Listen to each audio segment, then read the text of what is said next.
Yan.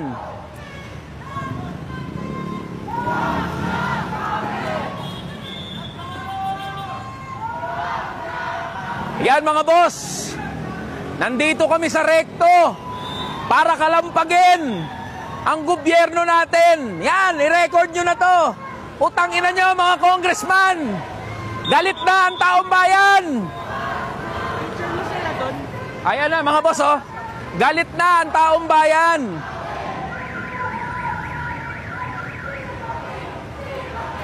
Nandito kami sa rekto mga boss. I-share nyo to, i-share nyo. I-record nyo na, i-share nyo na to. Ayan na mga boss, oh. Ayan. PhilHealth namin, wag na kawin. Yan, o, takbo daw. Urong daw, urong. O, yan, o. Ano? Putangin nyo mga congressman kayo, wag nyo nakawin yung PhilHealth namin. Ayan.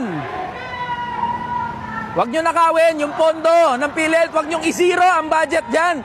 Galit na mga manggagawa.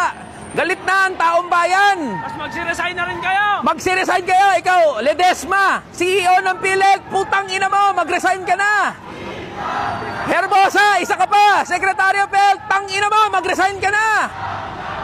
Kayo mga congressman, hayop kayo. Ayan na, galit na yung taong bayan, ha. Oh. Magandang araw po sa inyong lahat. Yan. At masayang-masaya tayo dahil napakaraming pumunta dito sa rally natin. Yan. Para ipanawagan na ibalik ang pondo ng PhilHealth at labanan itong patuloy na panggagago ng gobyerno. Yan. Laban. Laban lang. Yan, laban sabi nga ni Prof. Celo Magno, this is the most corrupt budget in the history of Philippines.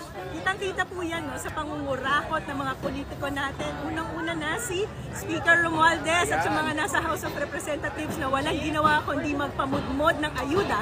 Samantalang tayong mga mamamayan patuloy na nagbabayad ng tax natin. Tama. Tapos, habang tayo patuloy na nagbabayad ng tax, yung binabayad natin, kinukurakot nila. Tama. So, nakakawala po talaga to ng dignidad.